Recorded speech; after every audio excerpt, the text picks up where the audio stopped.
it tasted good. I started recording. I'm garbage. Got that on recording. I didn't get the burp. I just got it tasted good. That's what I hoped you got. Leave that shit in there. Oh, God. Okay. So, welcome, witches. Welcome back to the Macabre Academy. As always, this is your headmistress, Nerdy Witch, also known as Steffi. And then I have my other headmistresses. Dex. Brandy. Roll call. And this is the long-awaited Shadow People episode, which is a Steffi-centric episode. In reality, 10 minutes passed for us. It's a week for you. Girls got to make our money. We work in the box store. We are essential workers, so we are out in the thick of all this. And full-time students. True. So really we're like disposable. Yeah. But we are practicing social distancing. So again, if you have audio quality issues, we are using Zoom to record. Sorry if it's trash. It's not trash. It'll be okay. But if you I'm want to trash. see the video that goes along with it, you want to be a Patreon. You want to let us know you want to see our faces for this episode. You want to see my face? It's pretty great. I'm sure. I mean, I don't know about Justine's, but like my face is pretty great. I loved your level of confidence there. Well, I know our lovely producer, Sound Maiden, would love to edit this video, and we can post a private link to our Patreons. We're the Macabre Academy on Patreon. Give us a go.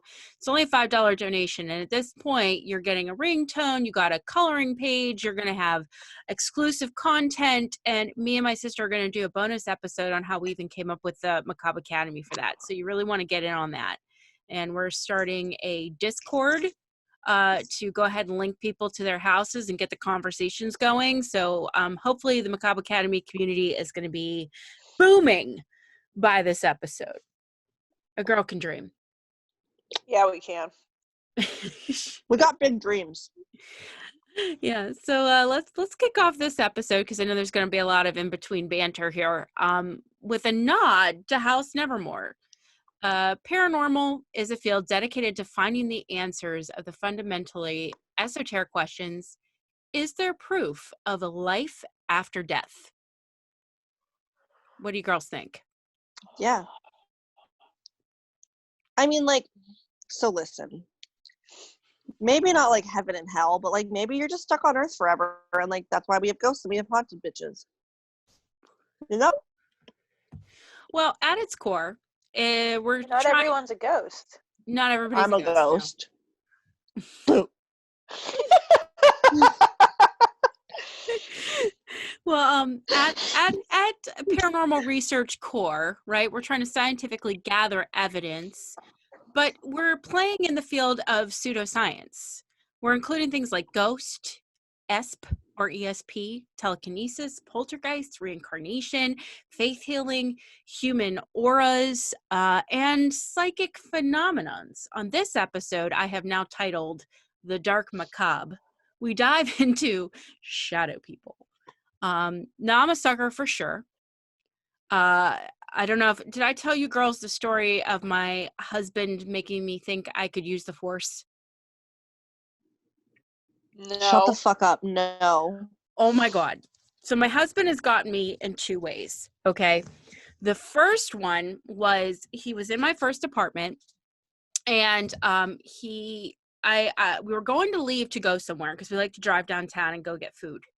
And I went to go turn off the air conditioner. My back was to him and I went to go turn it off and it just shut off. And my eyes got really big. And I turned to my husband thinking I had shut it off with my mind. And here he's holding the remote. And I'm like, damn it. And then That's he got like the one power I want. Yeah, the Force, like move things. Mind control, yes. Yeah, I'm not that disillusioned with reality, but the kid in me for like a second suspended rational thought and thought, my mind did that. But he also got me. It's fair. Fair. He got me with Snowgies too from like Frozen. Do you remember the Snowgies when Elsa had a cold? Yes. and they'd multiply. Yeah.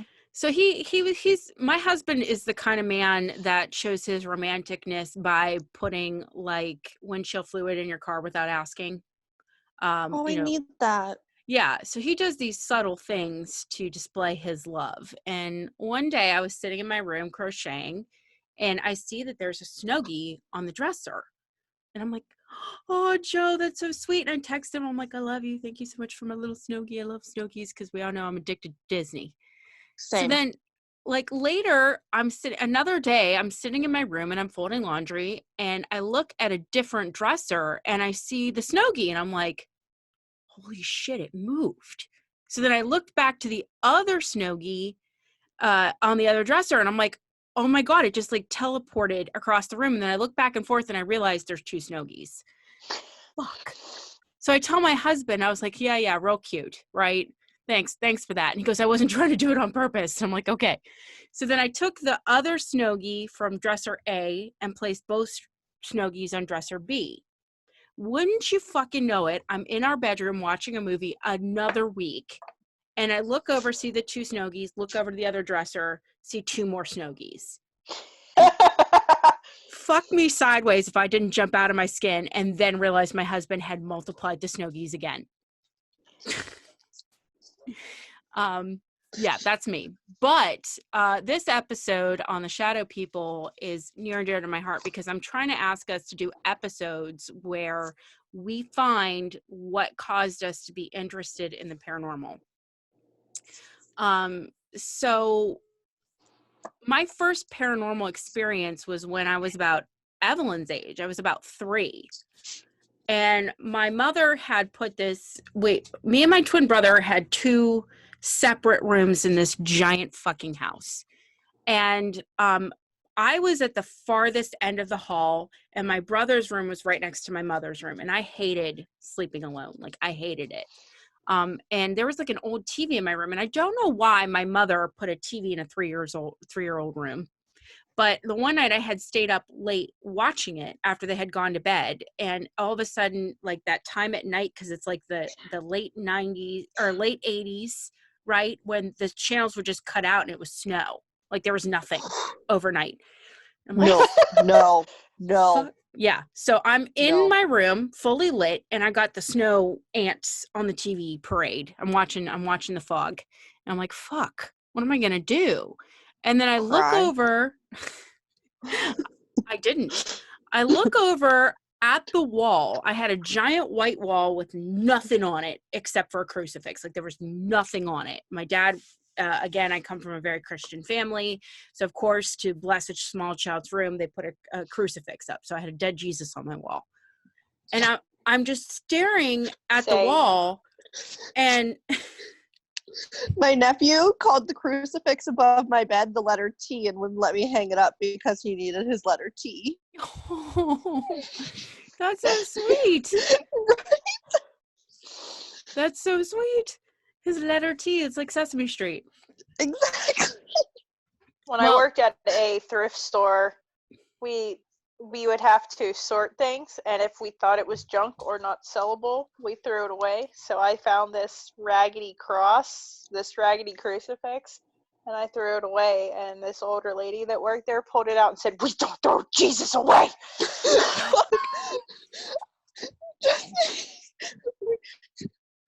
Ladies, I got a timeout on you already. I'm sorry. My dog is bitching up a storm, and I got to let her in. It's okay. All right, so I am not going to stop the recording for my poor sister, Sound Maiden. But here we are.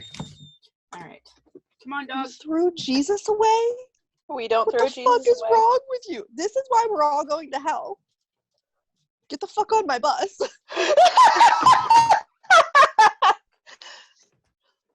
You can't, Justine. Okay, ladies. So my first paranormal experience, right? It's way past my fucking bedtime. I am a very small child, and I'm sure you can hear my dog's claws on the floor. Because again, we're at home. And you're watching scary TV. I am. The snow. And I don't know why I didn't think to turn it off. It was on. Because you're 3. Right. So I don't know what causes me to look at said white wall. But all of a sudden, the silhouette of the top of a staircase, like 2 black stairs, appear on my wall. I'm like, huh. Nope. And I back the fuck up, and now I am pinned in holy terror against my door, staring at this. Like, I can't, like, look away. And I see the silhouettes or shadows of 2 men climbing the stairs and standing in my room. And they look around, see the crucifix on the wall, and then it's a silent scream, like if you heard a real monster scream, but the volume on the TV was down. And then they bolt back down the fucking stairs and they disappear. Fuck me sideways if I wasn't terrified out of my mind. So, This is why we don't throw Jesus away. no. Well, I bolted for my parents' bedroom. And what I used to do was, if I could, like, I was terrified to sleep alone after that. So I used to crawl, open their door crack, crawl across their shag fucking carpet, and nudge myself under the little ledge of their waterbed and sleep on the floor.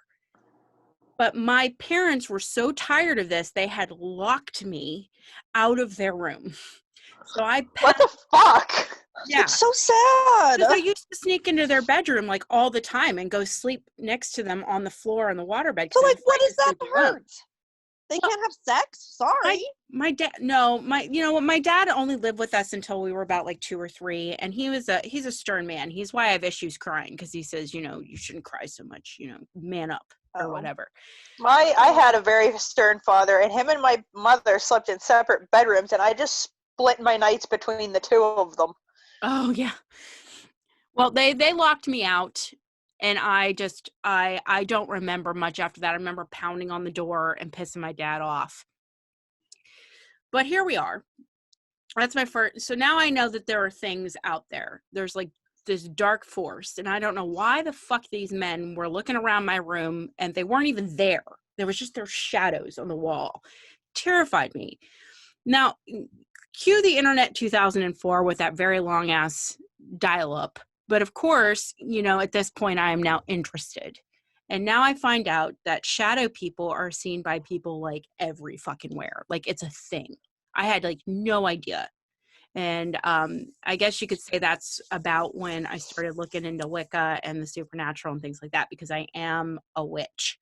I am a self-identified witch. I'm out of the broom closet. I'm a Hecatean Christian, not a Christian, Hecatean kitchen witch. Yes, ma'am.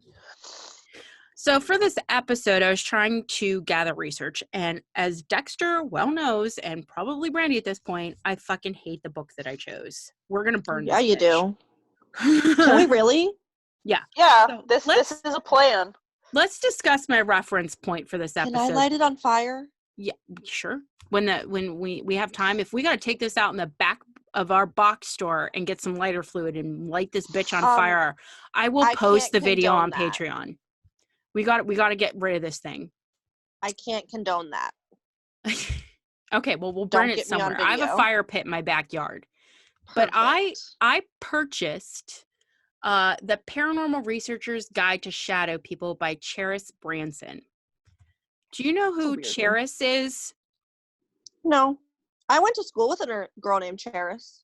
So I read this book and I went, what a piece of shit is this? And I look at her up on the internet, and she's not even, she's not a paranormal researcher. She is a Reiki massage therapist and possibly a personality hacker for businesses. I'm not entirely sure. I couldn't quite figure it out between the LinkedIn and the Amazon, but I wrote a shit review, and I feel bad because this lady comes out of Gettysburg, and I know some great paranormal researchers in Gettysburg.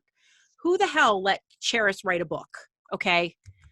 How easy is it to fucking get published on Amazon? Because if this podcast takes off, I'm definitely writing a book about all of our episodes, because I could do better than this bitch. I had to research her entire book. So here we are. Okay, so I'm going to try to define shadow people scientifically here. So we're going to say that they are black masses or shadows arranged in a humanoid figure. Okay. Is that fair? Yeah. Fair. Let me open this up because I asked the listeners. I have not gotten an email of a shadow person tale of a sighting, but have either of you ever seen a shadow person? Yeah, in my parents' basement. Oh shit, tell the story. So, fuck. I was probably about 13. Yeah, because it was right after my grandpa died. And so my bedroom was in the basement, and we had 2 twin beds that used to be bunk beds that we had separated. So mine was against the corner wall. My sister's was kind of in the middle of the room. The bathroom was along the other side of the wall. So I'm walking to the bathroom, get in there, no problem, do my business, whatever. It's like 4 a.m, if not earlier. I open the door with the light on still behind me, and there's just a giant shadow of a man just standing in the middle of my room. So I close the fucking bathroom door and I scream. And then I wake my dad up and he's like, "There's no one in the fucking house. What are you doing?" And I was like, "There was a man here. I'm sorry. Like, I don't know what to tell you." Was he like 3-dimensional or 2-dimensional like my experience? 3-dimensional. Like, it 3-dimensional. looked like there was an actual man, like a big black shadow man. I mean, reports do show that people have seen 2-dimensional and 3D forms. So ours both fit this category that we are now creating this paradigm of shadow people. Did you ever see them again? So not in the basement, but then when my brother got sick, we switched rooms so that he could have the basement, so we didn't have to do steps. Mm-hmm. And when I was in that room, there was always like a shadow against the closet wall, and that was like a 2D, and it was like flat against the wall. Now I know why you are so excited for this episode, because you're telling you, like, I have things. Okay, so when you condense down the reports, you got 2D and 3D. So they might appear to have mass, they might not. It might be a side scroller game against the wall like I saw. But there can also have movement along walls, surfaces, and be bound to the rules of physics where light is casting a body without a perceived body present. Right? So okay. Those are the two things.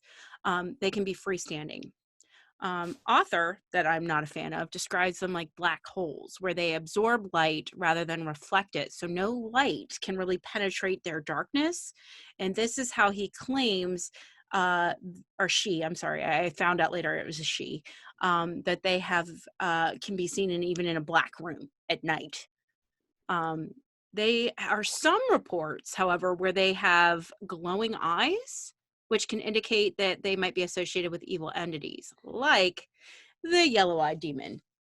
Yes! Nope, we're done. Yes! You said the D word, and I'm out. The glowing eyes can be multiple colors. I've seen white reports, red, and yellow, but the yellow-eyed stuck out to me because of Supernatural the entire first season. Crowley has red eyes. Yeah, yes. Apparently, shadow people prefer dark corners of the room, for example, corners, closets, under bed, and behind furniture, which would explain the closets. Yes, ma'am. They, for some There's reason, a reason I keep my closet doors shut. Mm-hmm. I now have laundry baskets barricaded against my closet door because that's where the bitch says that she lives. From your apartment, the what's her name? Mm-hmm. Amanda. So what I think is interesting about, like, in contrast to the women in white, right? Shadow people seem to be overtly masculine. Yeah. I've not heard reports of a female shadow person ever. No. Oh.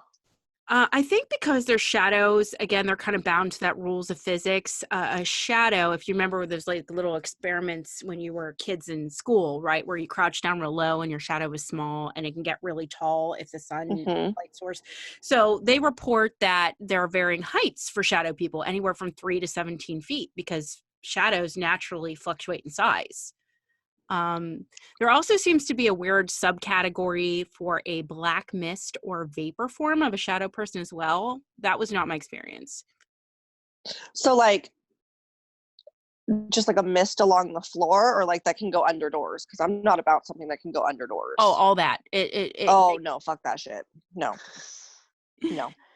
I'm going to start barricading my door with a blanket now. Thanks. Well, you might like this.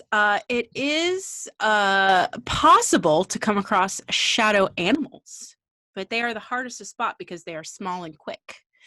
So, like, I think the idea of a shadow dog is infinitely less terrifying than a man. No, wait, hold up. That's definitely a hellhound.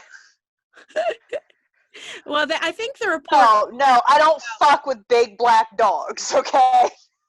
Those are a sign of Hecate. That's my chosen goddess. I don't see them as hellhounds. I see them as a sign of my chosen deity.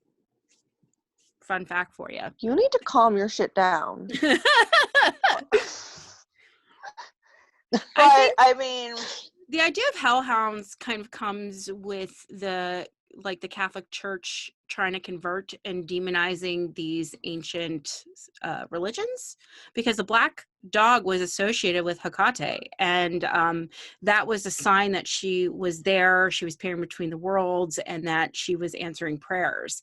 So if you're trying to convert people, you're going to say, no, those are demons of hell, and that is a bitch of demoness origins, come worship our god instead. So they turned it as a positive, interfere like they do everything else. Yeah. So I think it's weird that Dex, you and me are on opposite sides of that coin.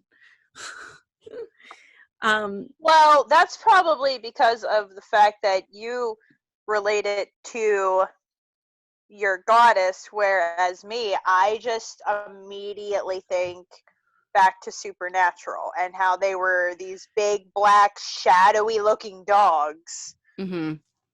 And I'm like, no. And then, like, you're sitting here talking about it. I'm like, okay, it makes sense. But then I'm like, wait, if I remember correctly, when I read about Hecate, isn't she, like, someone who can go between the world of the living and dead? So, death, dogs, it's all connected. Yes. Cerberus. I mean, there's kind of a trend here. Yes.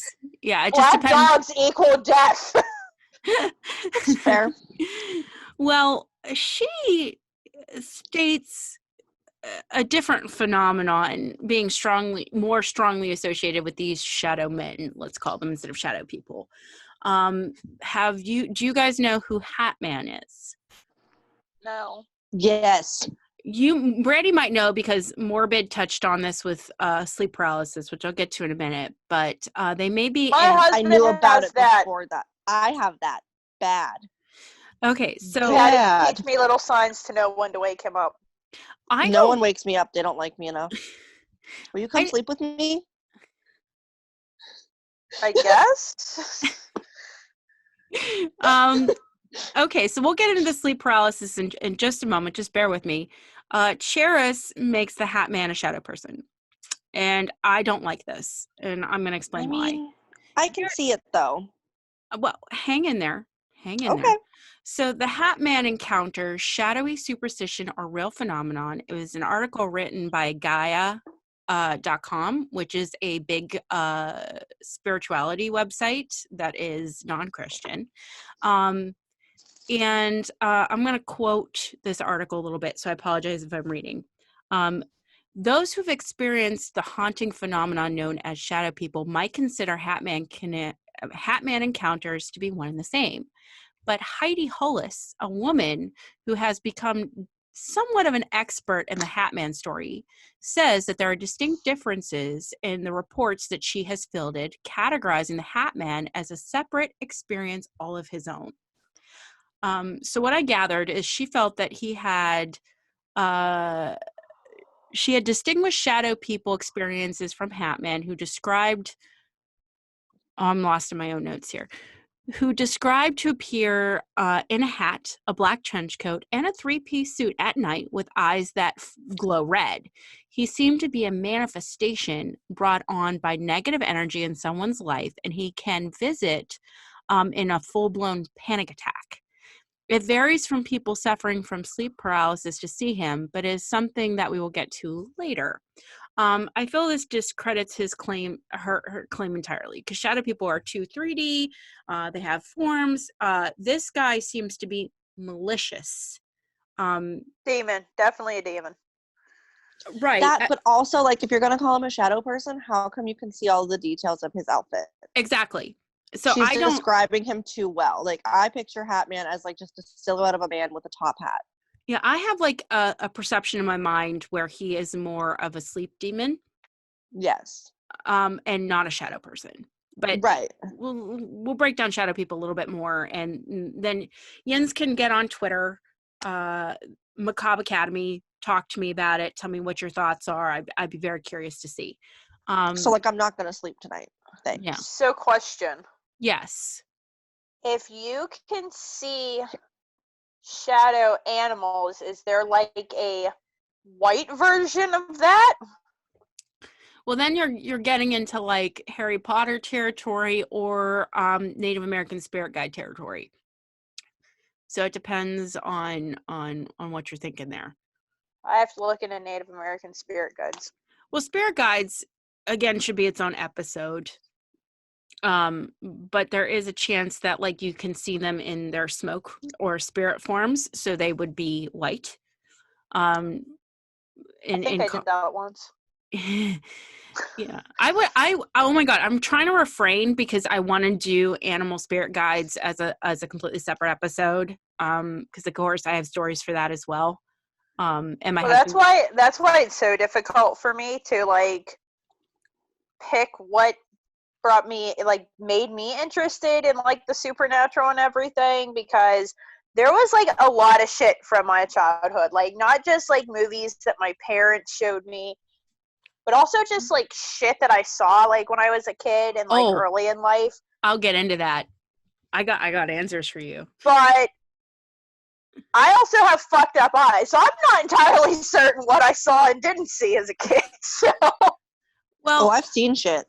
I think we've all seen Forever. shit, or we would have not started the Macabre Academy. We would not be here educating people on all the strange going-ons of the world.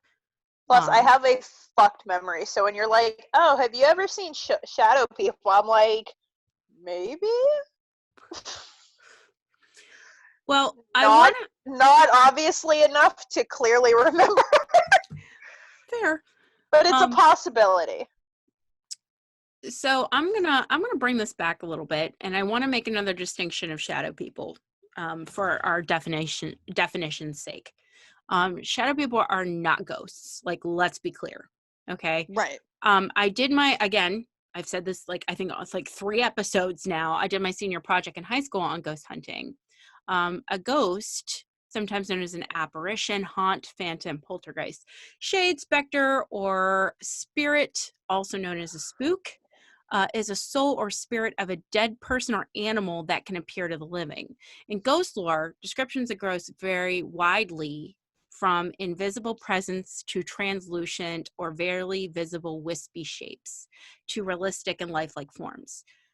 Ghosts can appear as a misty white vapor that can suggest physical characteristics like, again, what Brandy said, clothing, age, gender, or even color. But that's very rare and may or may not be cognizant of your presence. They can also be able to communicate and impact the physical realm of the living.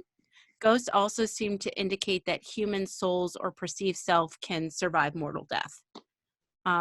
Most human experts on shadow people agree that they have never been human. Also, these entities are dense blackness, so dark, again, that you can detect them in pitch darkness. So definitely not a ghost. What I found particularly unsettling is there's a person that I consider a local shaman. That is not how he self-identifies, but I reached out to him and I was like, hey, what do you know on shadow people? And all he texted me back was they were watcher beings and they can't hurt you. What the fuck and why the fuck are they watching us? Yeah, why? And why? Like, how do I know they can't hurt me? Because like you can tell me they can't hurt me, but like, can they hurt me? I don't trust that. Well, do they want you to believe that they can't hurt me so that then they can hurt me? But they didn't hurt you and they didn't hurt me. But we just saw them. Right. But I don't think that was their intent. Like mine. Okay. So most reports indicate that they are more afraid of you than you are of them. Ergo, why they probably screamed when they realized I was staring at them and ran away. I thought it's because they saw Jesus. Maybe, too. That's another theory. Listen, mine stood his ground and I screamed. He stood his fucking ground. He was not moving. Well, they're watchers. So for some reason, he was interested in watching you. Shadow people tend to run or disappear when spotted, so you have a more unique experience. What really kind of fucked with me is some said that they can teleport because they're not exclusively bound to our concepts of a physical plane. Oh my god, they're Endermen. What's an Enderman? Is that like Slenderman? You guys don't play Minecraft. No. Endermen are these big black... Don't open that! Why? Go ahead. Continue. I'm sorry. Endermen are these big black humanoid creatures in Minecraft that can teleport places. And do they kill people? Only if you look at them. Mm. Like, if you look at them in the eyes, they kill you. Great. Well, like I'm gonna Endermen, die. Thanks, Justine. I guess shadow people are aware of the living that occupy the same space as them. So even if they did want your attention, right? Like Brandy, maybe yours wanted your attention. They are completely silent, making them more ominous in nature. And I think nothing wrong. Right. So I'm going to liken this to a Buffy episode because I'm a Buffy fanatic. It's called Hush, where the gentlemen come to town and they steal all the sound. That episode creeped me the fuck out. Like, absolutely. I've never seen Buffy. Neither Can is we Dex. have a marathon? Yes. It's a perfect time capsule of the early 2000s. Like, perfect. Perfect. I was 4. What kind of, well, I'm gonna move back to the research here, so hang in there with me. What really fucked me up is Cheris states, but doesn't name a researcher that managed to capture an EVP while in the presence of shadow entities. Okay, and I wanted to find this file and I couldn't find it. But it captured a voice saying that they are brothers of death. Madhouse points if you can find me that EVP. Madhouse points. So, like, weird fact, but like weird coincidence maybe. It was like right after my grandfather died that I saw this shadow person. Well, I believe I have it in here somewhere, and I'll get to that. But they could be omens of death. So hold on to that tidbit. Okay. Yeah, just hold on to that tidbit, and we'll get there. The every report seems to indicate an overarching feeling of being watched. Yeah. And then, like Dexter was saying, a lot of shadow stories come from experiences in childhood. A lot of experts feel that kids are more open to the paranormal. I have a great article from witchesbrewers.com. It said that the biggest argument is that kids might be able to sense more because they're not primed to dismiss things. Belief seems to aid in extra sensory gifts. And with conditioning, they can be ignored to become level-headed adults.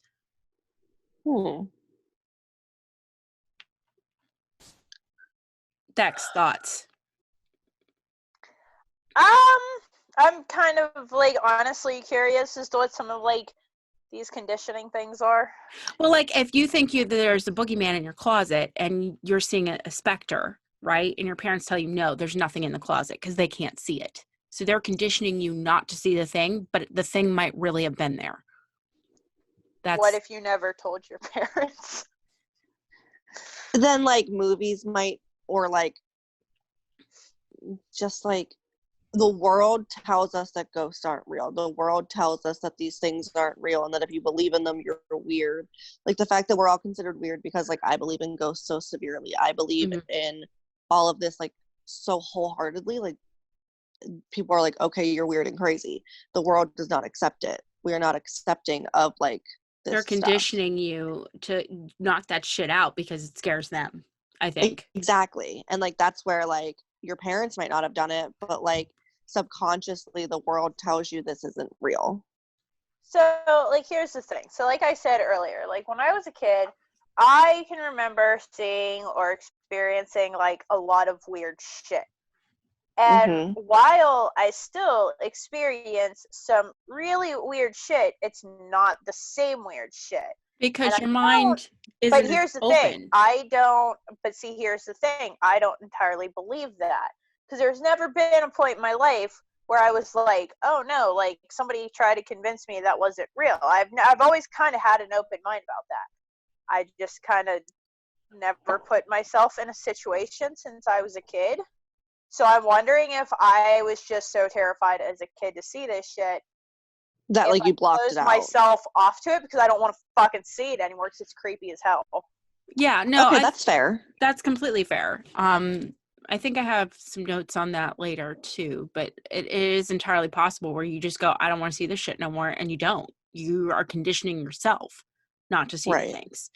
Because on one hand, I'm like, it would be totally cool to go do a paranormal thing, and then I'm like, but what the fuck if you're there and you have this open mind and there's all this shit you used to see as a kid and you kind of like just shrugged it away, and then you go and do this and something touches me and I'm like, what the fuck, I can't handle this now, and then I have like a mental break. And So it's your own fear that's blocking it out as a defense mechanism.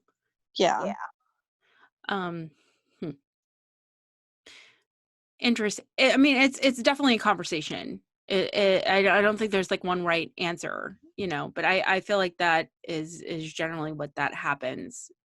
Either way, right? There's a conditioning that's happening to not see Right. the things, whether it's peer pressure, society pressure, or self-preservation.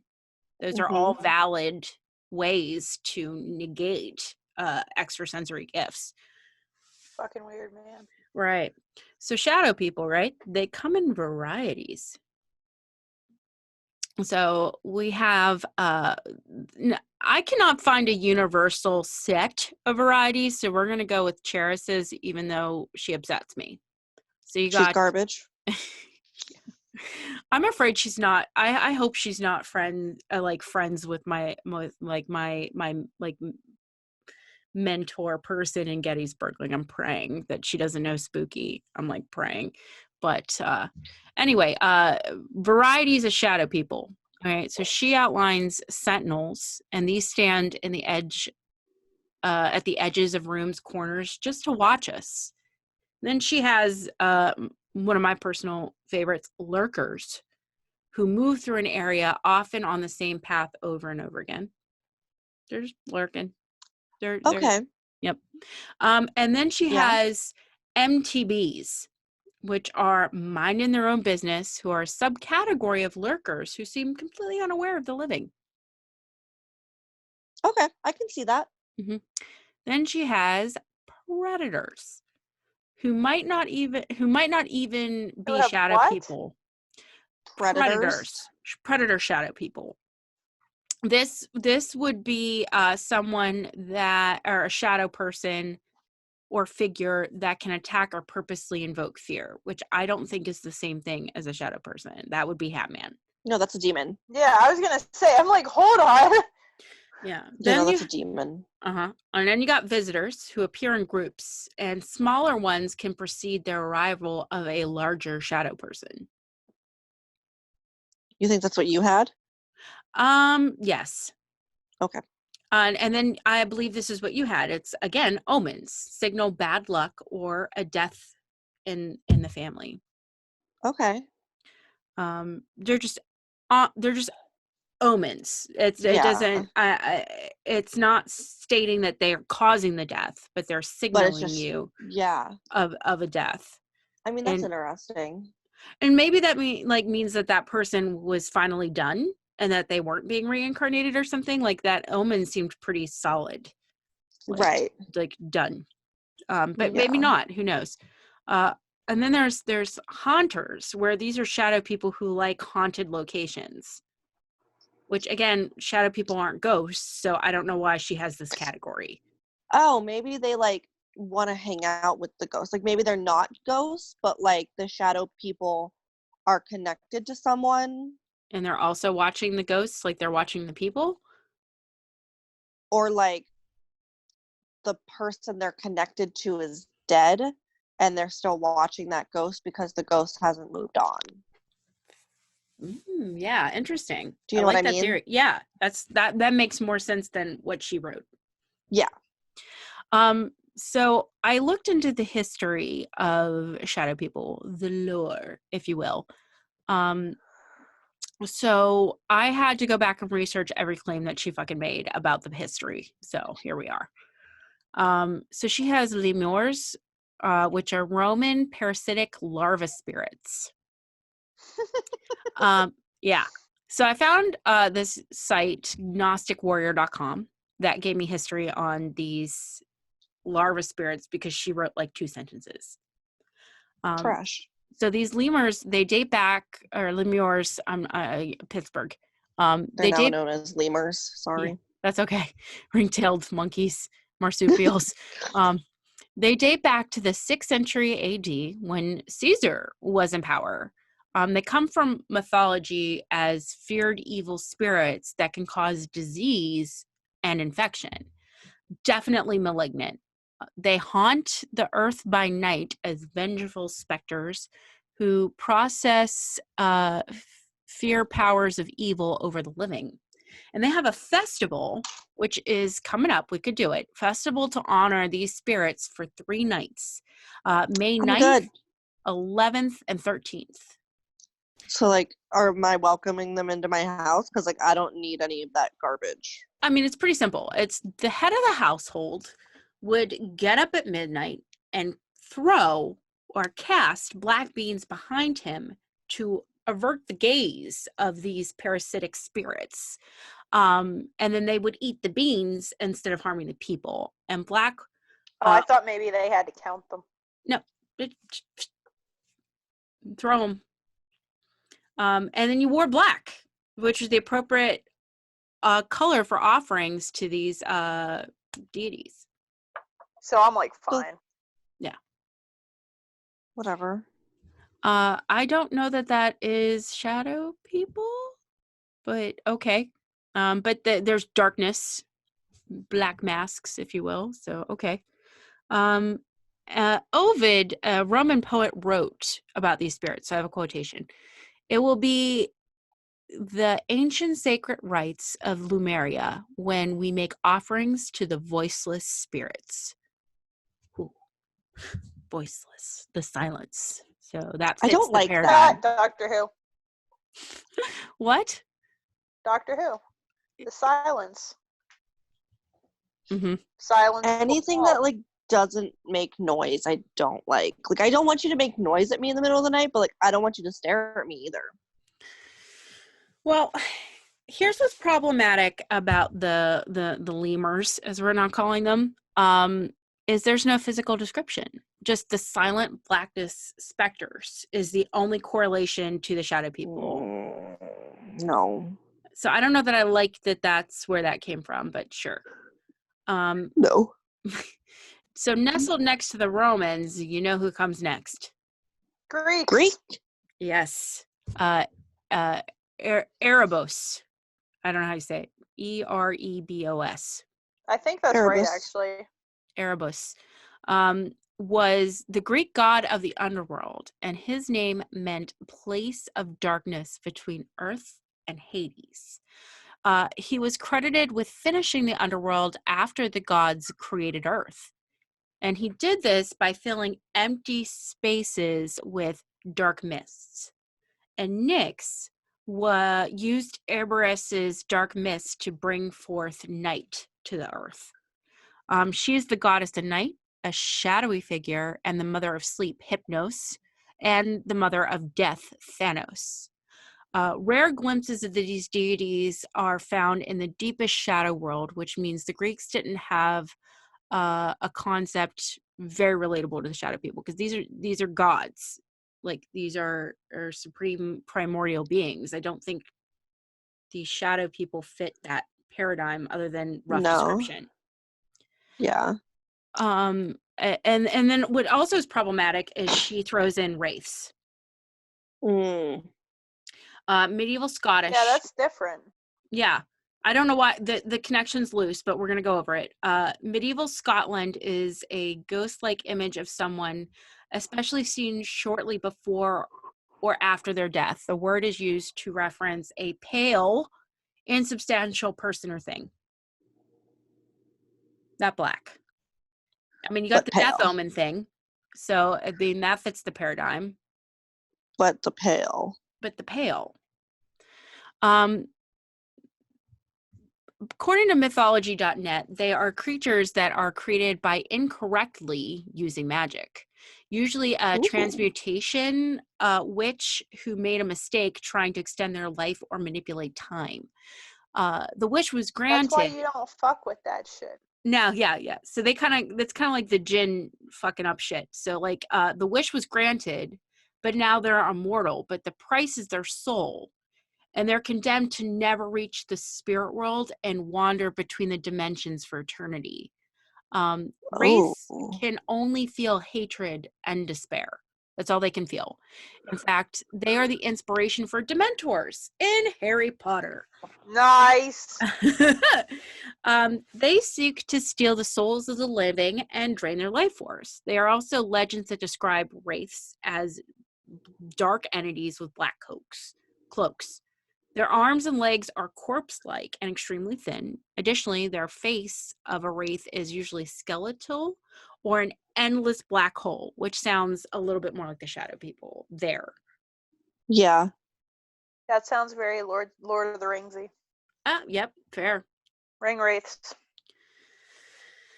I think the thing I found the most problematic was she mentioned raven mockers from Cherokee legend. See what now? Why have I heard of that? Well, I'm going to tell you. So my husband is part Cherokee, and Cheris does a shit job of explaining the legend of raven mockers. So I'll give you a link on the Patreon of the legend, but it doesn't really fit. They are decaying beings that fly in a fiery form with sparks that try to eat dying people. Like they eat people who are dying. Like they consume their physical flesh. Shadow people don't do that. So I have a question. Yeah. So like, can that take the form of a person? I mean, it's a skeleton person. They're consuming the dying person to kind of rejuvenate their dying corpse. So they're like a zombie thing. And it's only for people. Uh-huh. And they're fiery beings. They spark. Because like my dad, when my dog was dying, my brother's dog, saw a burning man in our kitchen from his bedroom. That would better fit the raven mockers. Yeah, but it wasn't a person that was dying, it was our dog, which is why it wouldn't. Well, I don't know what camp you're in, but me as myself, who else would it be? I do believe that animals have a soul, they have a spirit, and I think they are as I do equally too. prone to negative entities as people are. I mean, that's why the cats stare through worlds, right? And dogs bark at ghosts and shit. They can see that shit. I believe animals have extrasensory. They can even sense the weather. Oh, yeah. Okay, so, of course, she made mention of some other shit that I'm not going to get into, but it was from Islamic traditions like ghouls, Hin, Ifrit, Madrid, some other shit I can't say, but I can't even fit them into the paradigm at all. So I'm not going to mention them. And I'm like hesitant to even bring up the Djinn, but I did earlier, so let's do the Djinn. Yeah. Djinn remain largely unseen, but I have found descriptions where they are born from a smokeless flame of fire that bear horns and wings, and they can shapeshift into dogs, snakes. Some artwork depicts them with hooves or even blue skin. Not a shadow person, not a black mist. However, the lore can kind of hit the paradigm. So I went to IslamReligion.com just to be accurate. So they are very similar to us, the Djinn, in the fact that they eat, they marry, they reproduce, and they can die. They have magical powers that can allow them to take the form of anything they want, including human or shadows, to help conceal themselves. They live in that between human world and spirit world, according to lore. The word Djinn comes from the Arabic root meaning hidden from sight.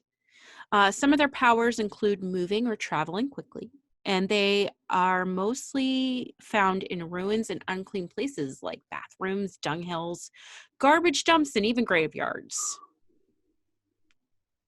So it's a big leap, I feel, for shadow person and Djinn to be the same thing. What do you girls think? Djinn are more closely related to genies. Mm-hmm. So, and were featured on Supernatural.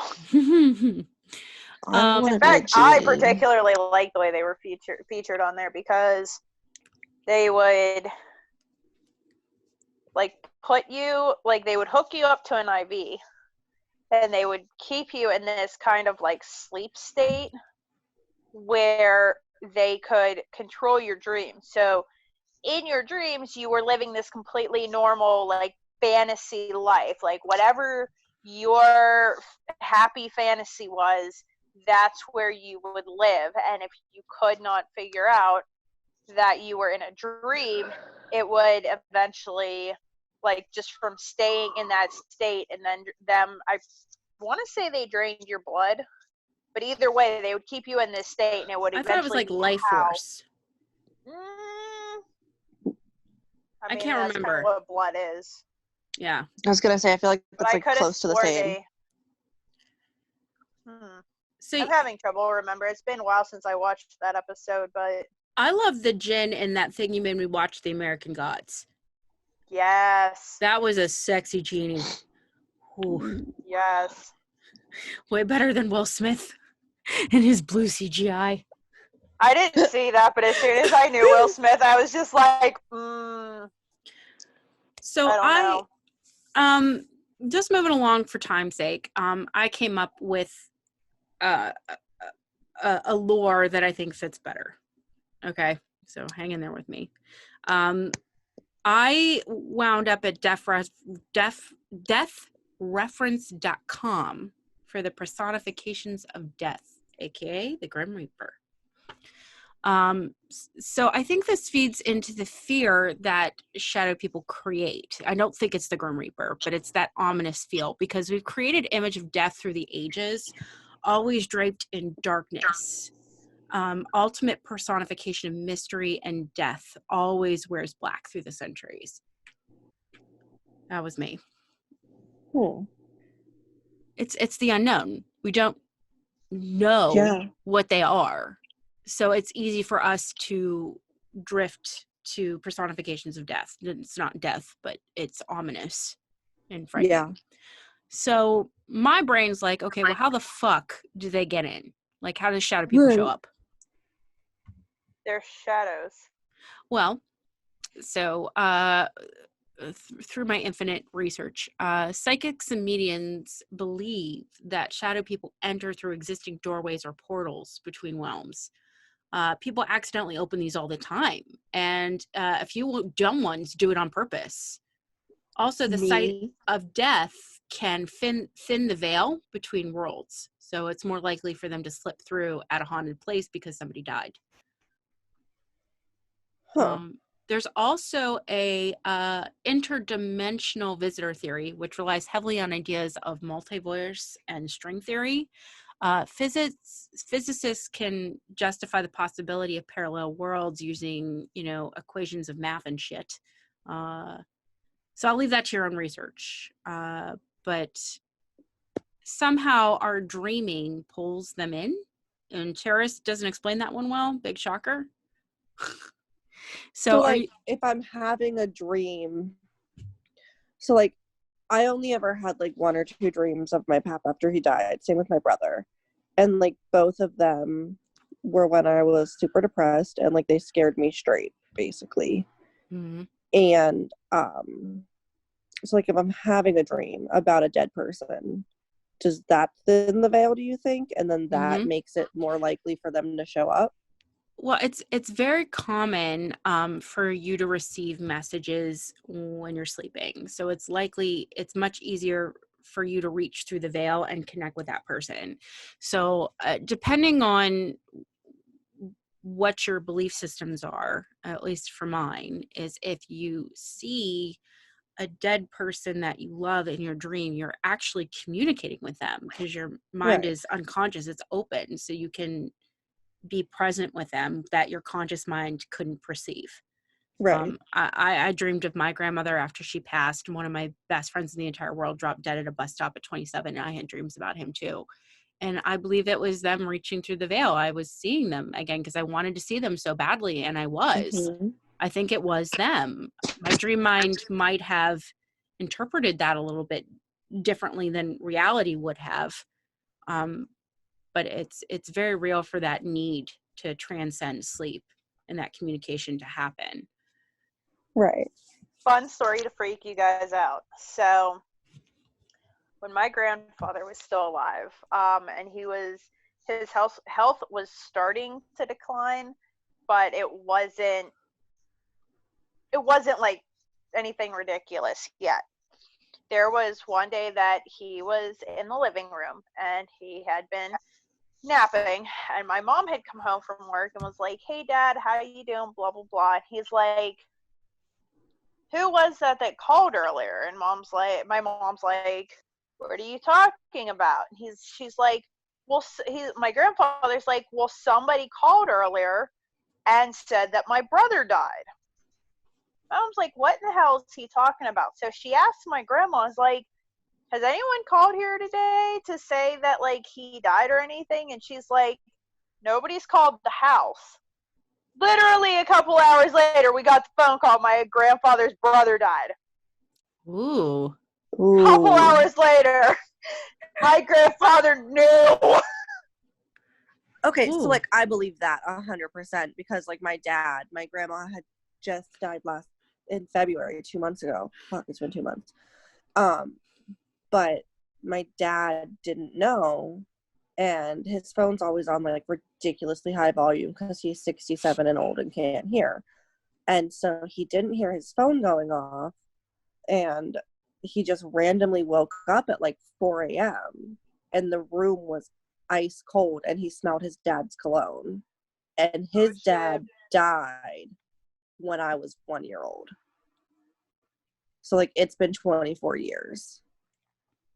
Oof. And then he finally heard his phone go off, and his sister called and was like, "Hey, mom's dead. Like I just found her. I just woke up to check on her." And like Snap.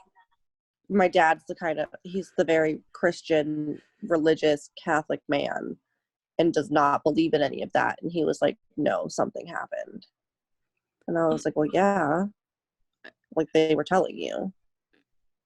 Again, death omens, they exist. And I think what's a little bit interesting about Dex's case is, again, if you and is again paranormal research in my experience, because it seems like for ghosts to manifest in the world of physics, they need electricity, they need that energy to manifest. So that's how they can speak through things like spirit boxes or EVPs. So for them to be able to transmute that through a phone call is incredibly in the realm of that possibility.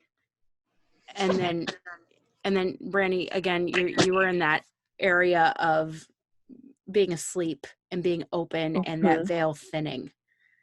And you guys are just highlighting these things so immaculately and beautifully and powerfully. You know, it's interesting, everybody's experiences of these death omens. But to lighten the mood just a tad, if I may, I want to play Believe It or Not again. You girls ready? Oh, I'm Yeah. ready. Okay, shadow people theories. Do you believe them or not? I'm gonna fire them off, and you girls are open to discussion. Okay, ready? Okay. Shadow people are ancient beings of evil that feed on fear, pain, and anger. Yes. I could see it. Okay. Shadow people are aliens secretly studying people. Oh, yeah. I believe that. I'm a conspiracy That one's theorist. a little bit of a stretch for me. No. I mean, I think aliens would not do shadows if they were gonna See, study us. and that's where it's a little bit more difficult for me to believe, because if you're an alien and you can come down and watch us and you have a way to change your appearance, why would you change it into a shadow people? Mm-hmm. Maybe. Why wouldn't you just camouflage yourself white like the wall? Maybe they're trying to study our fear. Oh, Brandy, points for that. Like, they want to know what happens when we're afraid, what we would do, and if they could get any energy out of us for being afraid. Huh. All right. Good point. New one. Ready? Smart. Shadow people are astral projections of real people having an out-of-body experience. No. No. Mm-mm. Again, we've established that shadow people were never people. So why Cherish put this in her book? Help me here. We're burning it. Okay. This one's more interesting. Shadow people are time travelers sent as detached observers. No. What do I you feel get from like watching I've me seen pee? this in a movie somewhere. What do you Like, get from I watching have a to, like, 3-year-old Google get this. scared? Like, Okay. I mean, fuck you, Justine. Don't make it weird. like, Okay. listen, there are some of us out there that enjoy scaring each other for the fun of it, okay? True. Okay. Yeah. Shadow people are shades of actual living humans' near-death experience. No. If they're an omen of death, how are they the death? I was going to say, like, I like I've the never theory, had but not for shadow people, because it doesn't fit with the paradigm. Yes. Okay. Yeah, no. Okay. Shadow people are entities from another dimension devoid of light. I can see it. Yeah, I mean, that's basically what we've decided. That one's fair. Okay. Shadow people are simply shapeshifters, and they chose a shadow form. No. I want to be a bird. Okay. I mean, I guess that would depend on what you believe about shapeshifters, but that's kind of an episode in and of itself. All right, so we'll put a pin in that one for Dex. Okay. Shadow people are spirits of dead people who were evil while on Earth or are trapped for some reason. No. No. They weren't people. Why is this in there? Yeah, no. And lastly, people definitely go to hell and get turned into demons. Fuck you, Justine. You're okay. not allowed on my bus anymore. What? Okay. So lastly, she proposes that shadow people are simply a different form of spirit creature. No. No. Spirit implies person. So no. No. Okay, so science. And I'm not the science person, but we're going to science for a minute. I love science. Okay. Science.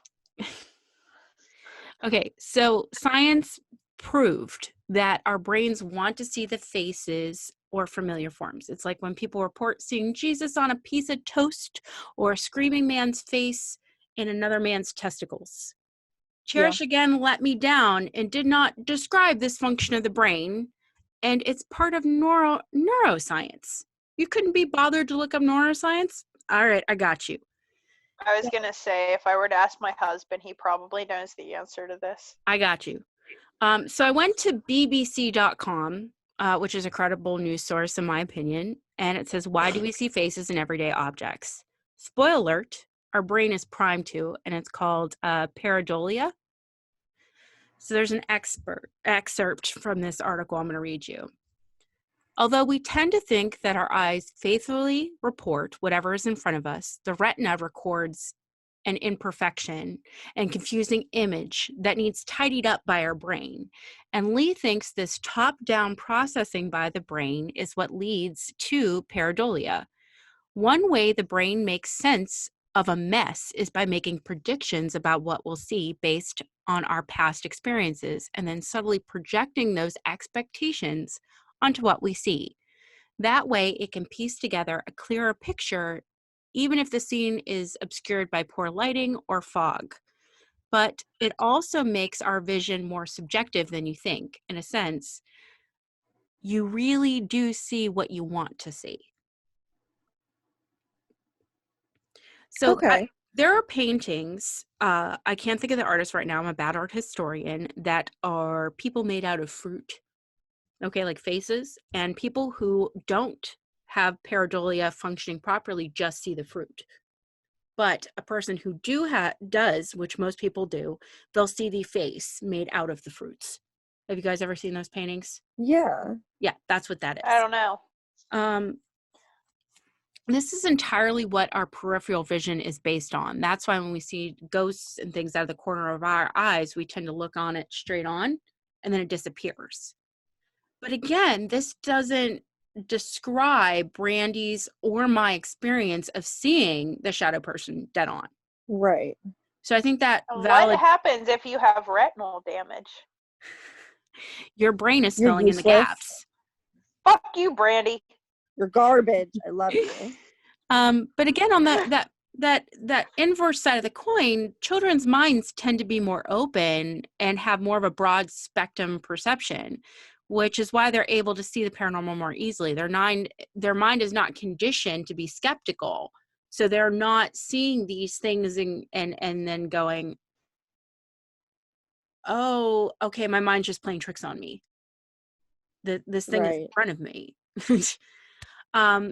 Again, other scientific explanation is the effects of sleep paralysis, which we mentioned earlier.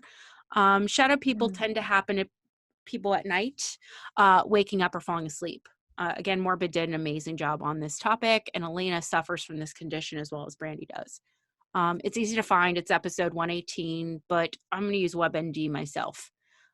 Sleep paralysis is the feeling of being conscious but being unable to move. It occurs when a person passes between stages of wakefulness and sleep.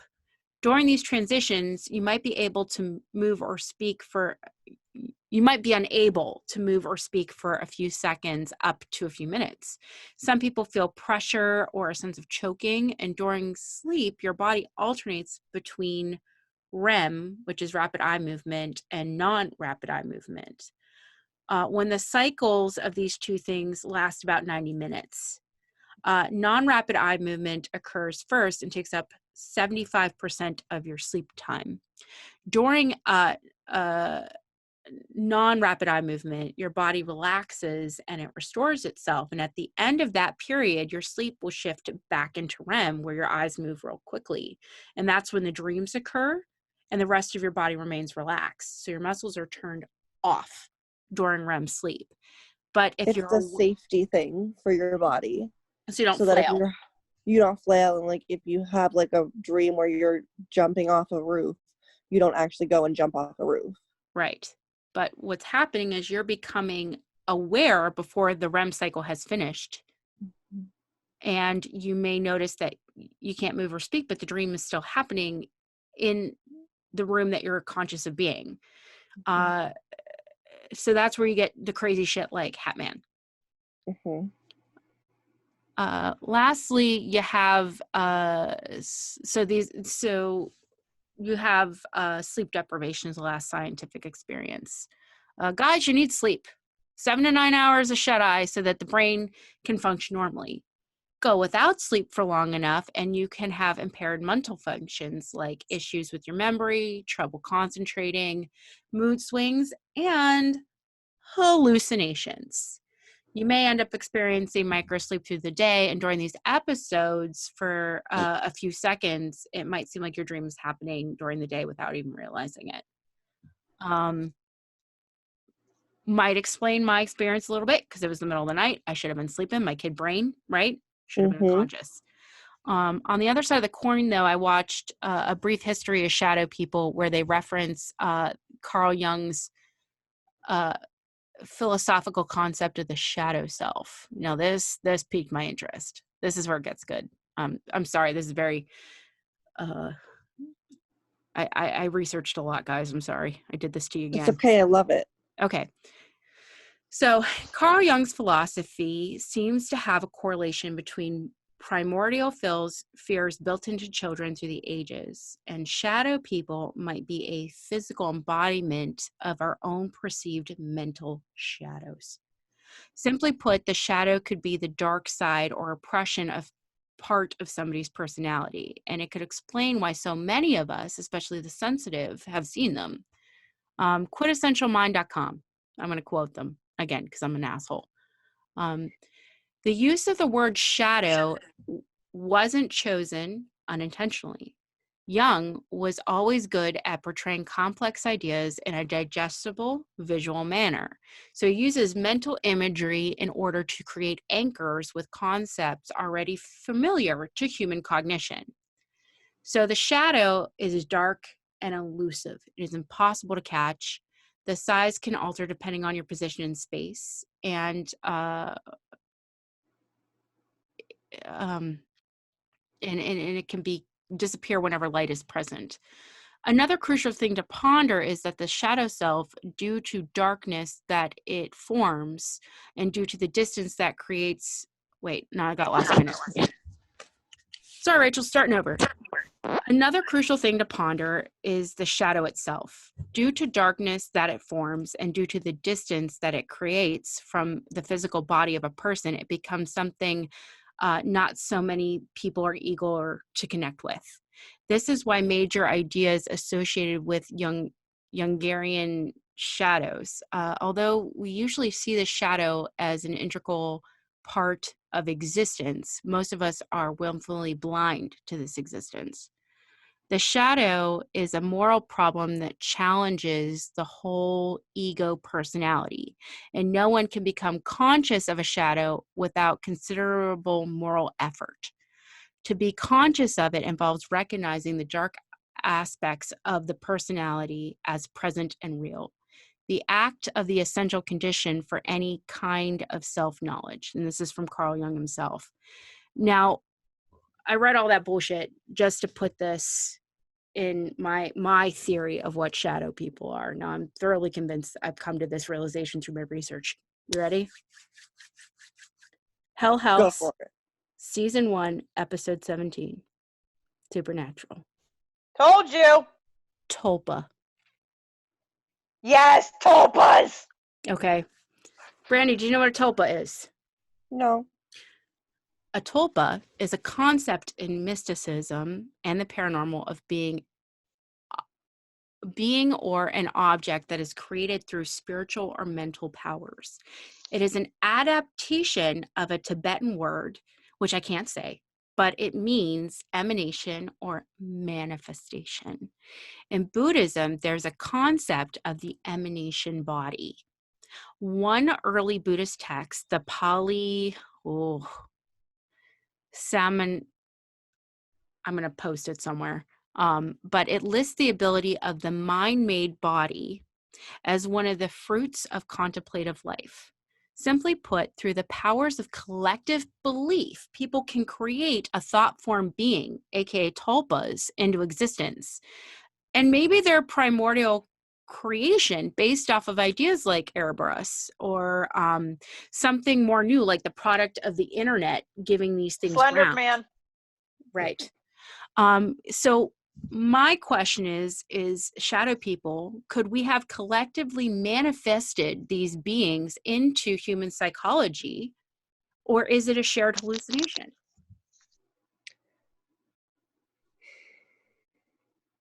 I think it could have been manifested because, like, if you watch like old horror movies or you watch anything, it's always like you're in a dark room and something goes bump in the night and then you see a shadow. Or do you know what I mean? Like, they always like picture the ghost or picture something until they want you to see the face as a dark creepy shadow. I mean, you have trying to go back and summarize this a little bit more in plain English, right? Like, so there's a shadow self, the shadow concept of the self, and it's like your own shadow self is creating is coming into being through belief, and then watching us back. It's like watching your own mind like come unraveled. So I think we have some interesting ideas at this point. So I'm almost done, but fundamentally there's still like 2 questions to answer, and I'm going to try to do this as concisely as I can because I'm a long-winded bitch. Do they mean to harm us? Some say, oh, sure they fucking do. Reports use adjectives like malicious, unnatural, empty, cold, evil. Some people even report being strangled, scratched, or sexually assaulted. And then there's people like me who say can't. Nope. Shadow people definitely create a sense of invasion, but they're harmless. It didn't touch me. It didn't hurt me. And it's common to hear that they're afraid of us, and that was my experience. Apparently, there are ways to summon these motherfuckers, though, and I'm not leaving instructions. You can look that shit up yourself if you're that dumb. I don't want to be Justine, liable. I want you to look it up. No. I don't summon shit. I need to know, but I don't want to do it. And if I know, I'm going to do it. Friends don't let Oh friends my god, my manifest cat shadow. just scared the living shit out of me. Can we do it at your house? No! Okay, Can we so do it at my apartment when I move out? Brandy, yes, maybe. Brandy. All right, I got you covered though. Okay, so I don't want you manifesting them, but I know how to protect yourself from shadow people. Okay, that I need. Okay, and then we're done. I'm done torturing yins. Does it involve salt? Because I have tons of that. A little bit. So I'm starting off with sage is a great place to start. It's an ancient staple for any practice to purify and protect your space. I know you like sage, Brandy. And science backs you up. Not only does it ward off evil, but it removes 94% of bacteria in the air. Added benefits. Yeah. So if you think you have disease bacteria imminent, you might want to burn sage for an hour. Yeah, I'll be fine. Added benefits. Natural remedy for treating anxiety, depression, and mood disorder. Ah, what is wrong with you? Justine, you just made me jump. I was so scared. All right, so walking in the dark. I mean, if it makes you feel better during the filming of this entire episode, there is something behind Steph that in this little ass camera this entire time has looked like a shadow person. Well, then it's not a shadow person. I know it's not. I'm just saying, because of my piss poor eyes in this little camera, it looks like it is. It looks like it could be one. I 100% see it too. Like, have you been staring at that the whole fucking time too? Like, if this bitch moves towards the left. Over here? No, other way. Oh shit! This is a. No. That's not what I want. Hold on, It's behind your opposite side. Yeah, that thing. Yeah, that just like right. No, those are black behind you. It's like a bedpost or something. It is a bedpost. Oh, okay. There's a twin bed right here. Oh, whatever. A bunk bed. Well, that's what looked like a people. All right, let me. Do you want to see let my me finish? Let me be done. Okay. Oh, you got your sage. And then I got this one that I put in my diffuser. Nice. Okay. Come in for me. I'm so close to done, guys. You don't even know. Okay. I just want to be done. Go ahead. I just saged myself. Good. Apparently, I need to sage my back room here. I got you. Okay. So, not only does it ward off evil, but it removes 94% of bacteria in the air. Added benefits, It may be a natural remedy for anxiety, depression, mood disorders, and according to a study done in 2014, it can also help you sleep and improve mental cognition. You can also ward against shadow people by decorating your space with religious iconography. In my case, it was a crucifix as a child, but now I have Hecate in my house everywhere.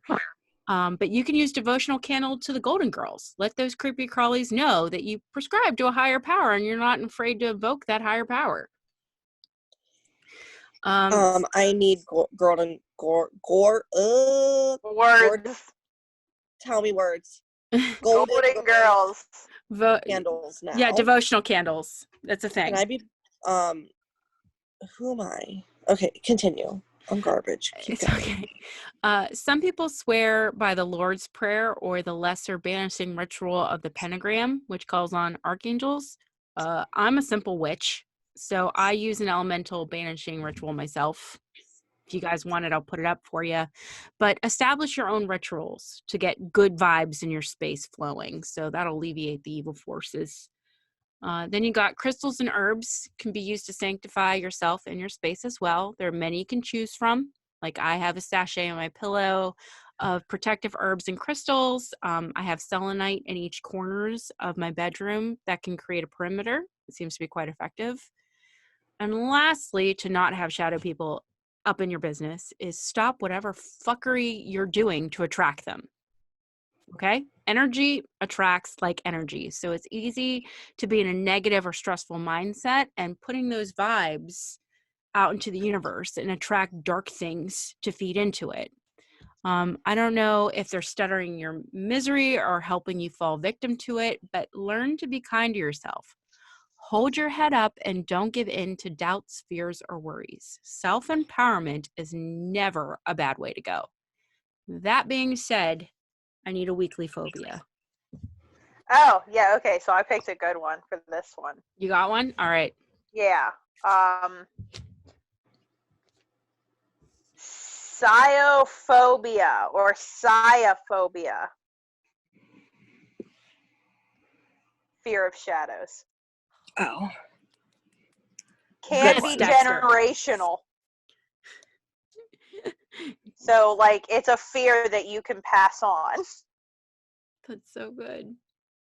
That's so good. I was like, what can I do for this week? And I'm like, oh, gotta do fear of shadows. That's gotta be a thing.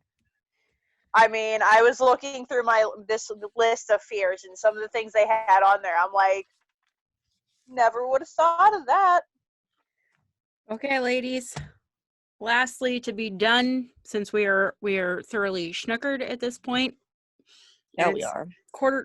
Midnight. I need a random number. Dex, it's your turn between 1. 13. Okay. Kiss someone you love on the forehead and document it for social media. Can I do that after quarantine? Because, like, I won't see my nephew and I'm not kissing Ryan's forehead. I was thinking, like, fur babies count. Nah, I'm allergic to them and they'll kill me. Oh, my God. I'm not about that death. Well, I didn't want to, like, hug a stranger because that's definitely never a good way to go. I don't want to be liable for that shit. If I die, I die. It's a random act of kindness to bestow a kiss upon the forehead of someone you adore. I guess I'll find someone.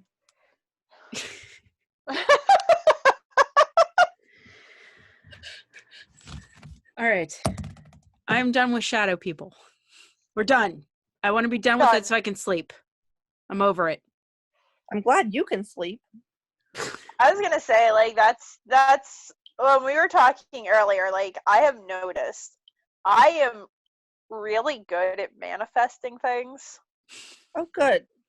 So I think part of my worry is like, oh my God, if I think on a terrifying topic too much, I'm going to make that shit happen in my room at night when I'm trying to go to sleep. And I have enough trouble trying to go to sleep. I already said that. Stop what fuckery you're doing to attract that shit. I think It's like, no, I know this is gonna happen, so I'm just not. I have a thing for you to sleep. What's the thing? No, I don't want roofies. All you need Ashwagandha is root. 6 Benadryl. Brandy, you went Benadryl. I went herbs. I went 6 Benadryl. I take 5, so like I figure you should take 6.